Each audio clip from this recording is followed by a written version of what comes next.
जय जगन्नाथ बंधुगण केमती अच्छा आशा कर कालियार पार्कणार आपण समस्ते निश्चय बहुत बहुत बहुत खुशी थे। तो मो आर्चे आपण समस्त स्वागत करुच्ची ओडिशा डिजिटल रेडियो प्रायोजित कार्यक्रम मधुर वार्तार कालियार कथा कार्यक्रम को आमे कथा होचे कालिया विषय। कालिया जी कि जड़े भोग खिया ठाकुर जी 56 भोग खाती 60 पौटी व्यंजन खाती। तेबे कालियांकर ये जो भोग विषय आम कथा बेले सबुठ कालियार भोग अति स्वादिष्ट भोग कूड़ा कहले रसगोला। आगे हाँ आपण पार्टी को लाड़ आसीगला ना। तेबे रसगोला भोग आ कालियार संपर्क कौन केबे कहीं कौन चलतु आज यही विषय आपण मान कहानी शुणाऊँगी। रसगोला भोगर कौन अच्छी पौराणिक कहानी आसतु तेबे शुणा। रथयात्रार शेष दिन को नीलाद्री विजय बोली कहुए। यही दिन श्री जगन्नाथ बलभद्र आ सुभद्रा रथरु श्रीमंदिर भितर को प्रवेश करते। पौराणिक कहानी अनुसार महाप्रभु जगन्नाथ रथयात्रा को जिबा बेले माँ लक्ष्मी को सांगरे नहीं नथिले। आउ माँ लक्ष्मी अभिमान भी करथिले।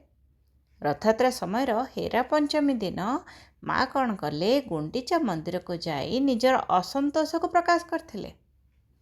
9 दिन पर जेतेबेले महाप्रभु फेरी आसिले माँ महालक्ष्मी कौन कले जय विजय द्वार को बंद करदेले। आ महाप्रभु को भीतर को प्रवेश करने को देलेनी। तापरे महाप्रभु तांकर मान भांगिबा पई रसगोला भोग कले रसगोला को अर्पण कले। आ रसगोला खाइला परे माँ महालक्ष्मी प्रसन्न होई श्रीमंदिर द्वार को खोलीदेले। यही दिव्य मिलन को मानभंजन बोली कहा जाए। आगे हाँ आपण मैंने यही लक्ष्मी नारायण बचनिका आ मानभंजन विषय रे ये पौराणिक कथा निश्चय शुणी थे। तेबे यही रसगोला भोगर इतिहास कौन अच्छे आसतु से विषय टिके कथा हबा। इतिहासविद आ जगन्नाथ संस्कृति गवेषक मानक मतरे नीलाद्री विजय दिन माँ महालक्ष्मी को रसगोला भोग देवा परंपराटा बहु शताब्दी पुराणा। ओडिशार पुरातन साहित्य विशेषकर बलराम दासंकर जगमोहन रामायण रे रसगोलार उल्लेख मिले।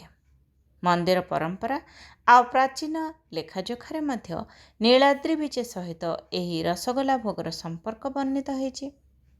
आज यही परंपरा को स्मरण करी प्रतिवर्ष नीलाद्री विजय दिन रसगोला दिवस मध्य पालन करा जाए।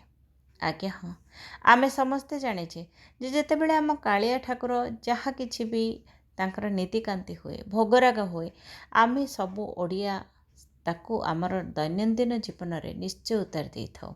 निश्चय आमे मध्य पालन करथाओ। एई जेमती रथयात्रा समय पोड़पिठा कालिया खाआंती आमे सेटा को मध्य बहुत खुशी रे पालन करूँ। आमे माने मध्य माउसी घर को गले पोड़पिठा खाइबा पसंद करूँ। रजरे पोड़पिठा खाऊ। आज जमती कालिया ठाकुर जाइछन्ति माँ महालक्ष्मी मानभंजन पाई मानभंजन करी तांको रसगोला दौरान तेबे आमे एई दिवस को रसगोला दिवस बोल तो निश्चय पालन करछे ना कौन कहते। रसगोला आम मैंने मध्य खाऊे भोग लगाऊे जदि किए रागी थो ताहले तांको रसगोला दे तांको मानभंजन मध्य निश्चय करछे। तेबे नीलाद्री विजय दिन महाप्रभु जगन्नाथ रसगोला भोगटा प्रकृत रे गोटे मिठा नुह। ये रसगोला को आमे जदि केवल गोटे मिठा बोली कहबा ताहले निश्चय यह गोटे भूल हम। एटा कौन गोटे क्षमा गोटे स्नेह गोटे दाम्पत्य सम्मान आ पुनर्मिलनर एक चिरंतन प्रतीक कहले किछि अत्युक्ति हेब नाही। दाम्पत्य जीवन को सुमधुर करने पई एमती रसगोला भाया मिठा टिके देदेले मिठा मिठा कथा टिके कहीदेले किछि असुविधा तो नाही।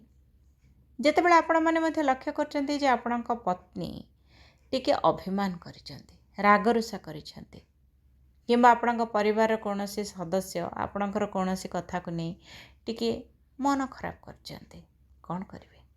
ठीक जहाँ आम कालिया शांत करछन्ती टिके मिठा नहीं मिठा मिठा कथा कही टिके हसी दे तांका मानभंजन करंत ना। देखिए आपणक पारिवारिक संपर्क आपणक दाम्पत्य संपर्क केते सुमधुर हो जाउछि। चेष्टा करिवे ना।